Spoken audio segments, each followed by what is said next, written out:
EP 3 Freedom Road 153ครั้งที่90วันที่7เดือน2พุทธศักราช2569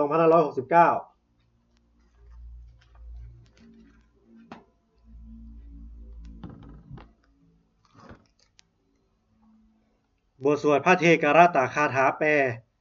อาติตังนานะวาข้าเมยะนะปาติกังเคอนาคตังบุคคลไม่ควรตามคิดถึงสิ่งที่ล่วงไปแล้วด้วยอะไรและไม่พึงพะวงถึงสิ่งที่ยังไม่มาถึงยะทะตีตามไปหินันตังอปปาตันจะอนาคตังสิ่งเป็นอดีตก็ละไปแล้วสิ่งเป็นอนาคตก็ยังไม่มาปัจจุบันนันจะโยธัมมังตถาวิปัสสติอาสังหิรังอาสังกุปปังตังวิทามนุพรุหเยผู้ใดเห็นธรรมมันเกิดขึ้นเฉพาะหน้าในที่นั้นๆอย่างแจ่มแจ้งไม่งอนแง่นคอนแคนเขาควรพอกพูนอาการเช่นนั้นไว้อาเชวะกิจจามาตปังโกชัญญามารานังสุเวความเพียรเป็นกิจที่ต้องทำวันนี้ใครจะรู้ความตายแม้พรุ่งนี้นะหิโนสังคารันเตนะมหาเสเนนะมัจจุนาเพราะการผาดเพี้ยนต่อมัจจุราชซึ่งมีเสนามากย่อมไม่มีสำหรับเราเอวังวิหาริมาตาปิงอาโรอาโหรัตตะมะตันติตังเวพัทเทกรัตโตติสันโตอาจิคเตมุนีผู้สงบย่อมกล่าวเรียกผู้มีความเพียรอยู่เช่นนั้นไม่เกียจค้านทั้งกลางวันและไม่เกียจค้านทั้งกลางวันกลางคืนว่าผู้เป็นอยู่แม้เพียงราตรีเดียวก็น่าชมบทสวดธรรมสังเวคปัจจเวคณะแปลสาเพสังขาราอนิจจาสังขารคือร่างกายจิตใจและรูปธรรมนามธรรมทั้งหมดทั้งสิ้นมันไม่เที่ยงเกิดขึ้นแล้วดับไปมีแล้วหายไปสาเพสังขาราทุกขาสังขารคือร่างกายจิตใจและรูปธรรมนามธรรมทั้งหมดทั้งสิ้นมันเป็นทุกข์ทนยากเพราะเกิดขึ้นแล้วแก่เจ็บตายไปสาเพธัมมาอนัตตาสิ่งทั้งหลายทั้งปวงทั้งที่เป็นสังขารและไม่ใช่สังขารทั้งหมดทั้งสิ้นไม่ใช่ตัวไม่ใช่ตนไม่ควรถือว่าเราว่าของเราว่าตัวว่าตนของเราทุวังชีวิตตังชีวิตเป็นของไม่ยั่งยืนทุวังมารนังความตายเป็นของยั่งยืนอาวาสังมายามาริตาพังอันเราจะพึงตายเป็นแท้มารานะปาริโยซานังเมชีวิตตังชีวิตของเรามีความตายเป็นที่สุดรอบชีวิตตังเมอนิยตังชีวิตของเราเป็นของไม่เที่ยงมารานังเมนิยตัง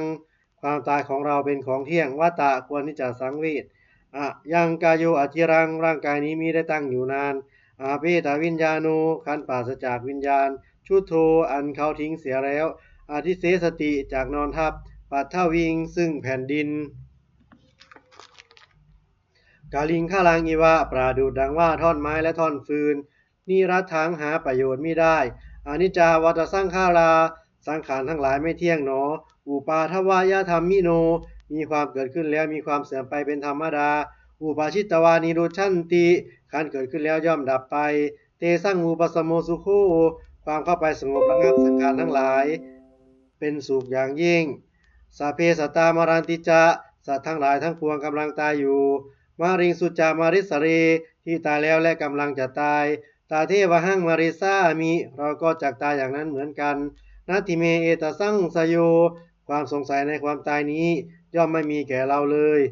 บทสวดเมตตายังกิจิกุสลังกัมมังสาเพหิพระเตหิกตังบุญยังโนอนุโมทันตุสุนันตุโพนโตเยเทวะสมิงธานีอธิกตาทีคายุกาสัทธาโหตุสุกิตาโหตุทุกขาปมุจจันตุมาตาปิตาสุกิตาโหตุทุกขาปมุจจันตุสัพเพยาติกาสุกิตาโหตุทุกขาปมุจจันตุสัพเพอายาติกาสุกิตาโหตุทุกขาปมุจจันตุสัพเพปิสาสัพเพยคาสัพเพเปตาสุกิตาโหตุทุกขาปมุจจันตุสัพเพอาจาริยุปัจจยายาสุกิตาโหตุทุกขาปมุจจันตุสัพเพนะขตาสุกิตาโหตุทุกขาปมุจจันตุสัพเพเทวาสุกิตาโหตุทุกขาปมุจจันตุสัพเพสามะตินังสามิชันตุโวบทสวดบูชาหลวงปู่ทวดนะโมโพธิสัตว์โตอาคันติมายะอิติภควานะโมโพธิสัตว์โตอาคันติมายะอิติภควานะโมโพธิสัตว์โตอาคันติมายะอิติภควาปฏิทานาคาถายาเทวตาสันติวิหารวาสินี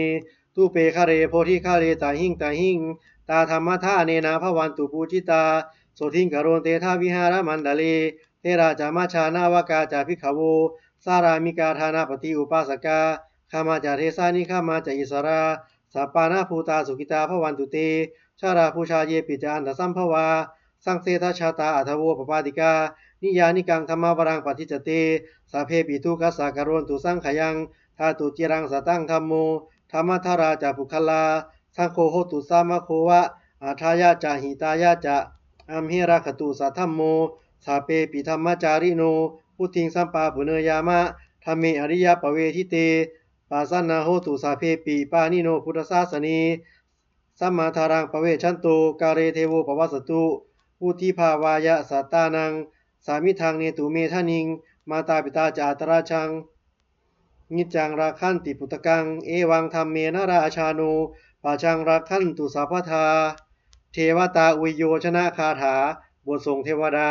ทุกขปัตตาจานิทุกขาพยาปัตตาจานิพยาโสกปัตตาจานิโสกาโหตุสาเพปิปานิโน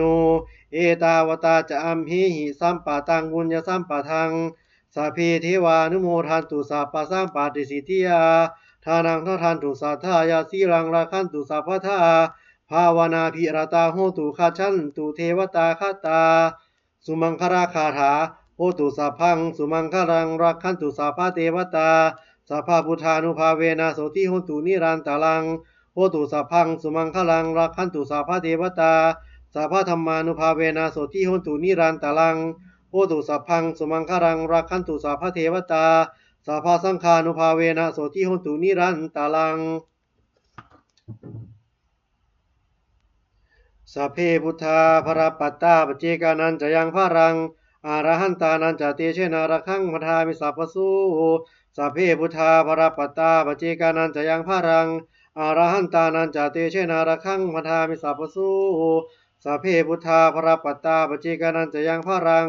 อรหันตานันจะเตเชนาระคังมทามิสัพพสูสัพเพพุทธาภรปัตตาปเจกานันจะยังพรังอรหันตานันจะเตเชนาระคังมทามิสัพพสูสัพเพพุทธาภรปัตตาปเจกานันจะยังพรังอรหันตานันจะเตเชนาระคังมทามิสัพพสูสัพเพพุทธาภรปัตตาปเจกานันจะยังพรังอรหันตานันจะเตเชนาระคังมทามิสัพพสูสัพเพพุทธาภรปัตตาปเจกานันจะยังพรังอรหันตานันจะเตเชนาระคังมทามิสัพพสูสัพเพพุทธาภรปัตตาปเจกานันจะยังพรังอรหันตานันจะเตเชนาระคังมทามิสัพพสูสัพเพพุทธาภรปัตตาปเจกานันจะยังพรังอรหันตานันจะเตเชนาระคังมทามิสัพพสู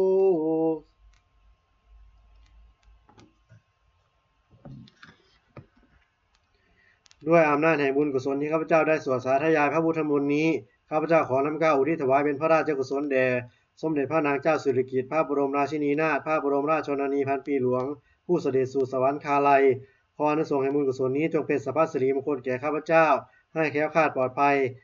จากทุกโศกโรคภัยอันตรายทั้งปวงให้มีแหล่งรายได้อันสุจริตมั่นคงเป็นสัมมาอาชีพอันชอบธรรมคำว่าไม่มีอดอยากยากจนขออย่าได้มีแก่ข้าพเจ้าขอให้ข้าพเจ้ามีสัมมาทิฏฐิ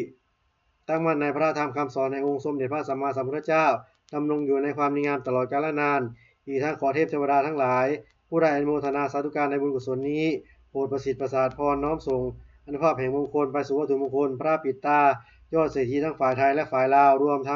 มถึงวัตถุมงคลทั้งปวงที่สามสิ่งอมฤตได้จัดสร้างขึ้นให้เปี่ยมด้วยพุทธานุภาพเทวานุภาพและฤทธานุภาพอันศักดิ์สิทธิ์อำนวยผลให้เป็นสิริมงคลแก่ผู้ครอบครองและบูชาทุกประการเทอญสาธุสาธุสาธุ